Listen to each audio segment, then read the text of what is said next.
Hello दोस्तों, मेरे channel कौशिकपीडिया में आपका बहुत बहुत स्वागत है। आज हम डिस्कस करेंगे वर्ग एजुकेशन का क्वेश्चन पेपर 2016 का। क्योंकि इसमें एक ही दिन बचा है, आपका कल ही पेपर है, तो मैं एक पेपर ला देता हूँ कि आपको लिखना कैसे कैसे आंसर, कैसे इसको वो करना। क्योंकि एक प्रैक्टिकल सब्जेक्ट है, इसमें आपकी थिंकिंग ज़्यादा लगेगी, बुक का नॉलेज कम लगेगा इसमें। तो आप क्या सोच सकते हो समुदाय के बारे में, क्या आप ये वर्ग एजुकेशन को क्या जानते हो, उसका इंपॉर्टेंस क्या है। तो इनके बारे में ऐसे ऐसे क्वेश्चन आते हैं, तो इन पे हम चर्चा करते हैं कि इनका आंसर लिखना कैसे है। हम अपने क्वेश्चन पे जाते हैं डायरेक्ट, टाइम ना वेस्ट करते हुए। से पहला क्वेश्चन लिखा है आपका एनी अटेम्प्ट एनी टू, जिसमें से आपको 3 में से 2 करने पड़ते हैं, जैसे एचवी में बताया था ABC। तो उच्च प्राथमिक स्तर पर आप कार्य शिक्षा के किन्हीं 5 कार्यकलापों का वर्णन करते हुए उनके महत्व पर प्रकाश डालिए। मतलब आपको पहले कार्य शिक्षा का महत्व बताना है। आपको देखो इंग्लिश में ये ठीक लिखा हुआ है, हिंदी में गलत इसका प्रयोजन जो ट्रांसलेट है वो अलग हो रखा है। तो आपको इसमें कार्य शिक्षा के महत्व बताने हैं और साथ में 5 क्रियाकलापों का वर्णन करना है जो आप देखते हो कार्य शिक्षा के अंदर, जिसे वर्ग एजुकेशन कहते हैं। तो देखो, कार्य शिक्षा के उद्देश्य, महत्व और भूमिका, आवश्यकता सब एक ही चीज है, तो इन सब में आप डाल सकते हो। सबसे पहले देखो, काम के प्रति उचित व्यवहार, काम के अनुकूल आदतों का विकास, समय का सदुपयोग करना, नेतृत्व गुणों का विकास, श्रम के महत्व को समझना, रचनात्मक कार्य व सोच को विकास करना, सामाजिक कार्य और सामाजिक गुणों का विकास, रुचि आवश्यकता का विकास, आत्मविश्वास में वृद्धि। देखो, कार्य शिक्षा कोई भी है, जब हम कोई भी चीज कार्य करते हैं, जैसे नींबू बनाना, सैंडविच बनाना, आपका हो गया नींबू से नींबू पानी बनाना होता है, आप कपड़े बुनना, सिलाई करना, धागे काटना, कृषि का काम, खाद्य बनाना, टोकरी बनाना, ये सब आपका सारा कार्य शिक्षा के अंदर आता है। फिर देखते हैं, देखो कार्य शिक्षा के अंदर क्या क्या एक्टिविटी आप मैनेज कर सकते हो। जैसे मैंने आपको बता दिया, कपड़े सिलाई बनाना, सजावटी पौधे, छोटे बगीचे निर्माण, औषधि पौधों का निर्माण, साबुन पाउडर बनाना, रेली निकालना, डस्टर करना। तो ये आप सारे साफ सफाई, फर्नीचर, ये आप एक्टिविटी डाल सकते हो। तो देखो, उच्च प्राथमिक स्तर पर कार्य शिक्षा करते हुए हम क्या महत्व कह सकते हैं, दिन प्रतिदिन की समस्याओं के लिए वैज्ञानिक दृष्टिकोण विकसित करेंगे, ये भी आप पहले क्वेश्चन में लिख सकते हो। हार्ड मैनुअल काम के लिए साइकोमोटर समन्वय और जीवन धीरे विकसित करना, जैसे आप कठपुतली बनाते हो तो आपका साइकोमोटर विकसित होता है। पर्यावरण में, परिस्थितियों में और सामाजिक पहलुओं को समझ विकसित करने के लिए आप इसका उपयोग कर सकते हो। उदाहरण पे आप पर्यावरण सिखाने, घटनाओं के बारे में बताते हो। विभिन्न स्कूलों में, विषयों में कार्य शिक्षा के बीच संबंध की खोज करें, कला और शिल्पकला के बीच, ये आप। अब आपका बोला है कक्षा 7 के विद्यार्थियों हेतु किसी भी एक कार्य योजना, ये एक्टिविटी का प्लान बनाना है, जिसमें आप साइंस के 2 प्रत्यय को समझा सकते हैं आसानी से कक्षा 8 के द्वारा। कक्षा 7 में है ये कक्षा 8 में है, दोनों चीज आप एक ही क्वेश्चन है, C और जो B है, दोनों में बस उसमें 8वीं कक्षा पूछा है, उसमें 7वीं बनाना। आपको एक पाठ्य योजना ही है और साथ साथ आपको किसी विज्ञान के प्रत्येक कंसेप्ट को भी समझाना है। देखो, पाठ्य योजना आपको सिंपल सा पता है। सबसे पहले छात्र अध्यापक का नाम, क्लास लिख सकते हो आप 8, ये C वाला है। कार्य शिक्षा हमारा टॉपिक क्या है, खाद्य बनाना, दिनांक 45 मिनट की अवधि, ये सब। देखो, छात्रों का परिफल क्या, छात्र का क्रियाकलाप के द्वारा खाद्य बनाने की विधि को अवगत होंगे, उसके महत्व को समझ पाएंगे और खाद्य हमारे लिए कितना इंपॉर्टेंट है वो जान सकेंगे। आवश्यक सामग्री, मिट्टी, खाली गमला, पानी, वेस्ट सब्जियां के छिलके, सूखी पत्तियां आप खाद्य सामग्री के लिए उपयोग कर सकते हो। पूर्व ज्ञान परीक्षण, आपका पूर्व ज्ञान लिखोगे, बच्चों के थोड़ा बहुत गमले के बारे में, पौधों के बारे में जानकारी है। बच्चों से प्रश्न पूछोगे, बच्चों क्या आपने गमला देखा है? हाँ, बच्चे बोलेंगे हाँ देखा है। क्या आपने कभी पौधा लगाया है? तो बच्चे कोई कोई बोल सकता है हाँ लगाया है, नहीं लगाया।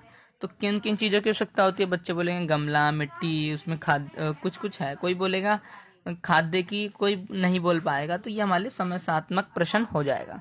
तो हम बच्चों से बोलेंगे उद्देश्य कथन में, बच्चों आज हम खाद्य बनाना सीखेंगे, खाद्य बनाने की विधि को जानेंगे, ये लिखोगे आप। फिर प्रस्तुतिकरण में आपको लिखना है क्रम संख्या, छात्र अध्यापक क्रियाकलाप और छात्र क्रियाकलाप। तो छात्र अध्यापक क्रियाकलाप सबसे पहले थोड़ा बताएगा खाद्य के बारे में ये। फिर खाद्य बनाने की विधि के बारे में डिस्कस करेंगे। सबसे पहले खाली गमला और मिट्टी लेंगे, रसोई घर के बेस्ट सब्जियों के छिलके, जो भी वेस्ट मटेरियल है, इकट्ठे करेंगे। गमले में थोड़ी सी मिट्टी डालेंगे, फिर सूखी पत्ते, क्योंकि 3 मार्क्स का है तो आपको इसमें ज्यादा लिखना नहीं है, यही सब लिखना है। मिट्टी डालेंगे और सब्जियों के छिलके इस तरह के सतह बनाएंगे। ये बच्चे यहाँ पर अवलोकन और ध्यानपूर्वक सुनेंगे। अंत में खूब सारा पानी डालेंगे, इस गमले के 1-1 महीने ऐसे ही छोड़ देंगे। 1 महीने के बाद खाद्य बनकर तैयार हो जाएगी। 7वें पॉइंट में ये लिखना है। छात्र ध्यानपूर्वक सुनेंगे और कोई भी उन्हें दिक्कत आती है तो वो खाद्य के बारे में पूछ सकते हैं। विज्ञान विषय के साथ एकीकरण, देखो 8वीं कक्षा में एक चैप्टर है कचरा संग्रहण एवं निपटान। तो हम कचरा संग्रहण निपटान इसके बारे में बता सकते हैं कि कचरा का हमें कैसे संग्रहण करना चाहिए और कैसे इसको निपटाना चाहिए। देखो, खाद्य बनाने जैसी गतिविधियां कराने से पहले बच्चों को कचरा संग्रहण एवं निपटान के पाठ अच्छे से समझाया जा सकता है कि क्या क्या हो सकता है। बच्चे कचरे का निपटान कैसे कर सकते हैं, इन बारे में जान सकते हैं। बायोडाइवर्सिटी, बायोग्रेडेबल के बारे में, नॉन बायोग्रेडेबल के बारे में जानेंगे। खाद्य कैसे बनती है इसके बारे में जान सकेंगे, तो ये आप कंसेप्ट सिखा सकते हो। वर्मिंग पोस्टिंग के बारे में जानेंगे बच्चे। सब्जियां के छिलके का कचरा और प्लास्टिक एवं कांच जैसी वस्तुओं के कचरे को अलग करने के महत्व के बारे में जान सकेंगे। तो ये आपको इसमें पॉइंट लिखना है सारी चीज।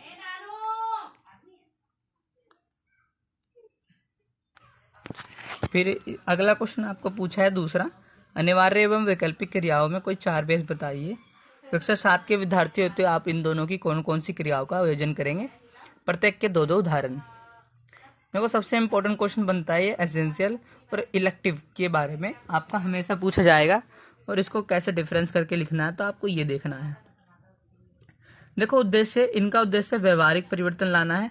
इसका उद्देश्य ऊंची कौशलों को विकसित करना है। जैसे एग्जाम्पल दे सकते हैं, छात्र में अच्छी आदतों का विकास हुआ, इसमें हायर स्किल डेवलप हुई। गतिविधि क्या है, इसमें प्राथमिक स्तर पर केवल अनिवार्य गतिविधि होती है, ये उच्च स्तर पर अनिवार्य गतिविधि होती है। तो ये आप सब लिखोगे इसमें।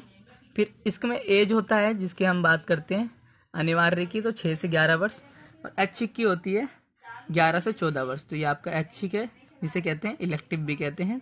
अब आधार इसमें होता है अवलोकन का, इसमें आधार होता है अवलोकन व कौशल का। कम्प्लेक्सिटी सिंपल टू नेचर, इसमें मोर एम्सिलिटी। गुणवत्ता उत्पादकता गुणवत्ता पर आधारित नहीं है, इसमें उत्पादकता गुणवत्ता पर आधारित है। वैल्यू बेचने का मूल्य नहीं होता, विक्रय मूल्य का होता है इसमें। मनोरंजन आधारित होता है, मनोरंजन व वैकल्पिक प्रक्रिया आधारित होती है। बड़ों के साथ सहायता पाकर काम करता है, ये जो हम अनिवार्य की बात करते हैं। वैकल्पिक में वो स्वतंत्रता पूर्वक बड़ों के साथ काम करता है, इसमें सहायता पाकर करता है, इसमें बड़ों के बिना भी काम कर सकता है। तो ये आपको लिखना है। अब इनकी देखो क्या क्या क्रियाकलाप आप उदाहरण देकर इसमें लिख सकते हो। तो ये आपका है अनिवार्य की। घर पड़ोस आसपास की सफाई का ध्यान रखना, व्यक्तिगत स्वच्छता मतलब अनिवार्य है हमारे लिए। विशेष अवसरों पर घर का विद्यालय को सजाना, स्वादिष्ट व पौष्टिक खाद्य पदार्थ तैयार करना, पेड़ लगाओ, सफाई अभियान चलाना। वैकल्पिक में आप ये एक क्रियाकलाप करा सकते हो, जैसे कपड़े धोने का पाउडर तैयार करना, साबुन बनाने का कार्य, मोमबत्ती बनाना, किताबों का जेल। ये जो हमारे वैकल्पिक एक तरीके होते हैं। अब अचार, पापड़, शरबत, बागवानी, सस्ते सजावटें, मुखौटा, फूल, सब्जियां, ये सब आप लिख सकते हो इसमें। तीसरा क्वेश्चन है, मिनी टूल की संक्षिप्त में परिभाषा पर चर्चा कर दीजिए। इस किट के किन्हीं 4 औजारों के नाम तथा इनका उपयोग लिखना है। देखो, मिनी टूल क्या होता है। मिनी टूल कार्य शिक्षा का एक महत्वपूर्ण अंग है। यह अपने आप से एक संपूर्ण किट होती है जिसमें कार्य शिक्षा संबंधी विभिन्न क्रियाकलापों को करते समय प्रयोग की जाने वाली प्रमुख उपकरण व औजारों को रखा जाता है। यह किट हालांकि नाम के आकार में छोटी होती है, नाम के आकार के अनुरूप मिनी माना जाता है, मगर ये होता बहुत बड़ा है। 1250 रुपये इसका मूल्य होता है। 2 तरह के मिनी किट होते हैं इसमें। एक उपयोगी होता है, इनको दोबारा से उपयोग कर सकता है। एक नॉन उपयोगी, जिसको उपयोगी नहीं कर सकते। देखो, मिनी टूल में जैसे पहला उपकरण है टीन कटर प्लायर। इसका उपयोग हम ग्रिपिंग, छिलने व काटने के लिए कर सकते हैं। ये इमेज भी बना सकते हो आप। दूसरा है ट्रेंगुलर फाइल, जिसका हम करते हैं पदार्थों को हटाने के लिए, एक नुकीली चीज होती है। फ्लैट ग्रेटिंग स्टोन, यह भी एक सहायक उपकरण है जो हमें नुकीली चीजों को धार बनाने के लिए की जाती है इसका उपयोग। सेंटर पंच, इसका मुख्य दीवारों, लकड़ी या लोहे पर छिद्र करने हेतु प्रयोग में लाया जाता है। इसका दरवाजे, खिड़कियों में छेद करने के लिए। हॉक्स का काटने हेतु प्रयोग की जाने वाली है, जो हम काटते हैं हॉक्स का आरी की तरह होती है। लकड़ी, प्लास्टिक, लोहा सभी प्रकार के वस्तुओं को काटने का प्रयोग करती है। पॉलिथीन बैग आप लिख सकते हो, एक छोटा सा बैग जिसमें कई पैंचे होते हैं ताकि उपकरण सुरक्षित रखा जा सके। जेबें होती है, इसमें बहुत हल्के उपकरण रखे जाते हैं। विभिन्न अखबारों को उपलब्ध कराता है, आकारों को, औजारों को। इसमें कंटेनर बॉक्स, इलेक्ट्रिकल बॉक्स, ये सब आप लिख सकते हो। अब पूछा मूल्यांकन के महत्व पर प्रकाश डालते हुए सतत एवं व्यापक मूल्यांकन की प्रत्ययों का चर्चा कीजिए। अपने उत्तर की पुष्टि दोनों प्रकार के मूल्यांकन के साथ संबंधी देकर बताइए। देखो, मूल्यांकन क्या है, कक्षा अधिगम प्रक्रिया के दौरान साथ साथ बच्चों के सीखने, गति, ज्ञान, अभिवृद्धि, कौशल, व्यवहार, अनुभव आदि को जानने के लिए योजनाबद्ध तरीके से साक्ष्यों का संकलन, विश्लेषण, व्याख्या मूल्यांकन कहलाता है।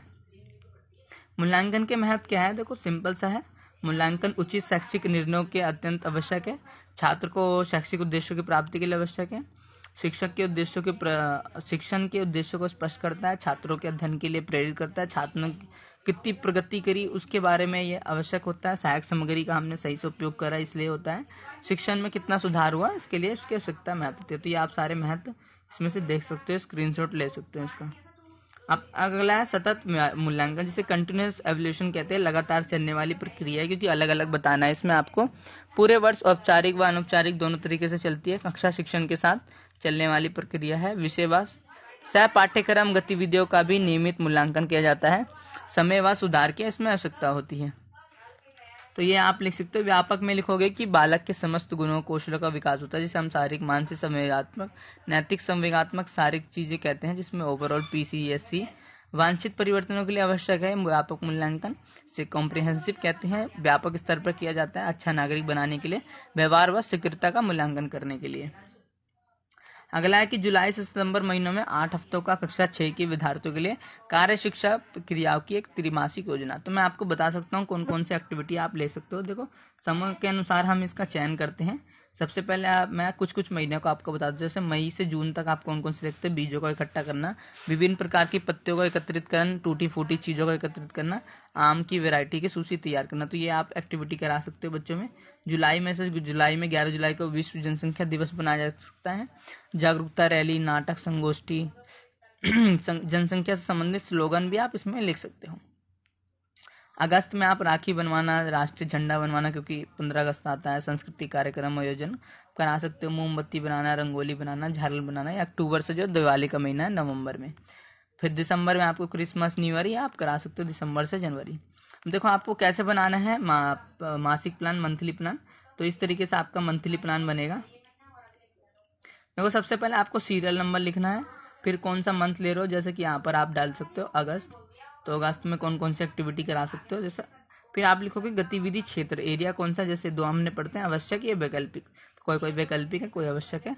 तकनीकी क्या है, मेथड, समूह कार्य, प्रदर्शन विधि, ये आप मेथड यूज कर सकते हो। गतिविधि का नाम, जैसे हम लिखते हैं जुलाई में, तो जुलाई में हमने कोई एक्टिविटी करा दी। जैसे कि कोई त्यौहार आ गया, गमला बनाना, गमले में मिट्टी का पौधा लगाना, और जैसे कि राखी बनाना। जैसे अगस्त में राखी आता है तो उससे पहले भी बनवा सकते हो। फोल्डर बनाना, कलम स्टैंड बनाना। तो ये आप काम करा सकते। आवश्यक सामग्री क्या आएगी, झाड़ू, पोछा, साफ सफाई करने के लिए अखबार, गोंद, कैंची, कार्डबोर्ड, ये टिप्पणी। और ये सप्ताह वाला जो आपको ये है लाइन, ये सप्ताह वाला आपको ये महीने के बाद लिखना है। यहाँ पर आपको बनाना है वीक, नंबर ऑफ वीक, मतलब एक सप्ताह के साथ हम कार्य बनाते हैं ना, तो इसमें आपको ये वाला पॉइंट यहाँ पर डालना है, पहले सप्ताह लिखना। तो ये थोड़ा उल्टा हो गया था। तो इस तरीके से आपको हर महीने का प्लान बनाना है। सबसे पहले मैं सीरियल नंबर, मंथ, सप्ताह, गतिविधि क्षेत्र, तकनीकी विधि, गतिविधि के नाम, आवश्यक सामग्री और टिप्पणी लिख सकते हो।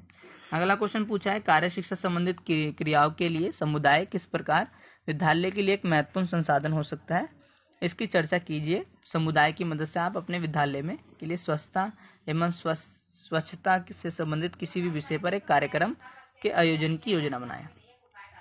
देखो, समुदाय के लिए मतलब विद्यालय के लिए कैसे, समुदाय किस प्रकार एक महत्वपूर्ण संसाधन। देखो, समुदाय के द्वारा हम अपने विद्यालय के कार्यक्रम, अपनी टीचिंग लर्निंग मटेरियल को अच्छे से कर सकते हैं। से 4 प्रकार के संसाधन होते हैं, जैसे आपने पढ़ा होगा, भौतिक, मानवीय, प्राकृतिक और भौगोलिक तरह के आप 4 संसाधन पाए जाते हैं। तो इनको आपको लिखना है इसमें। अकादमिक शिक्षा को वास्तविक जीवन से जोड़ना, समुदाय कार्य शिक्षा के अंतर्गत समुदाय की भूमिका भी कहा जाता है। विद्यालय व समुदाय के सकारात्मक संबंध बनाना, जीवन पर्यंत संप्रेषण का विकास करना, विद्यार्थियों की रुचि व जुनून विकसित करना, बहुसंस्कृति व विविधता के साथ इसका काम होता है। कार्य शिक्षा के क्रियान्वयन में समुदाय संसाधनों की उपयोगिता कैसे करोगे आप।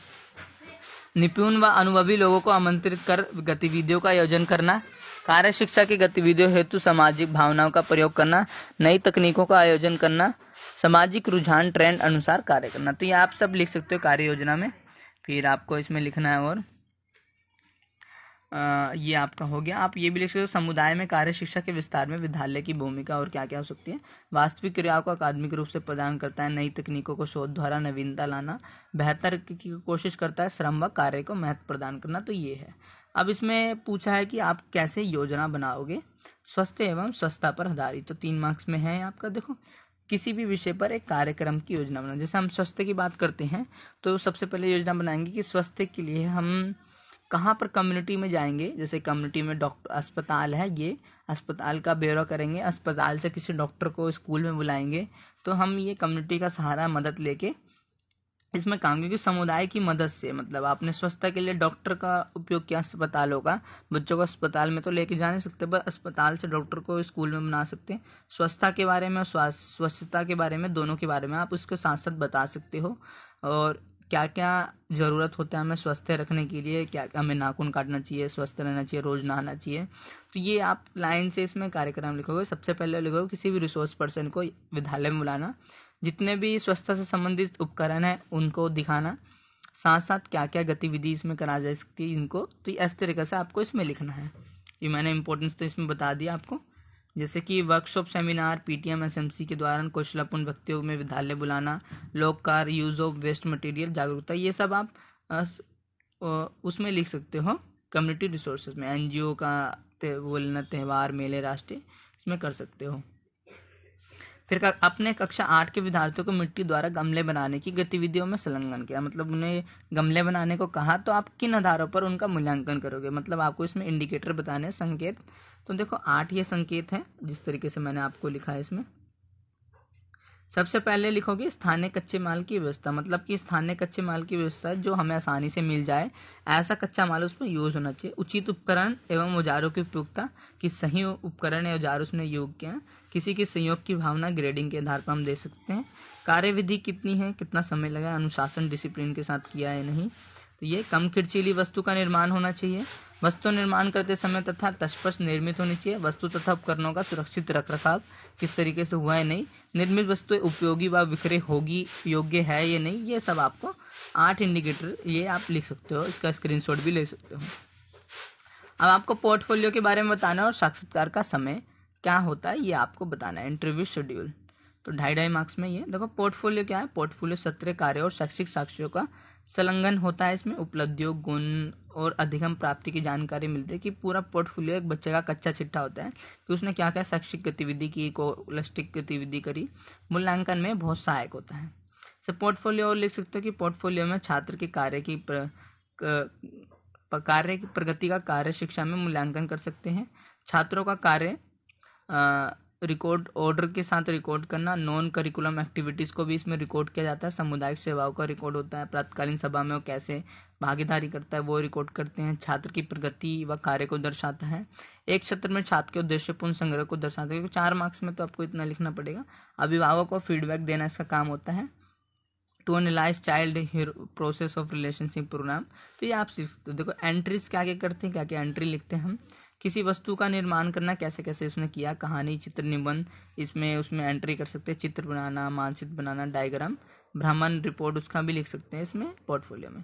पोर्टफोलियो को लेकर देखो ये चीज डालते हैं, serial number, date, name of the child, work क्या क्या उसने किया, एजेंटल एक्टिविटी, इलेक्टिव एक्टिविटी, क्या ग्रेड दिया आपने, signature of teacher and date, signature of teacher, remarks of teacher. तो ये आप सब लिख सकते हो इसमें।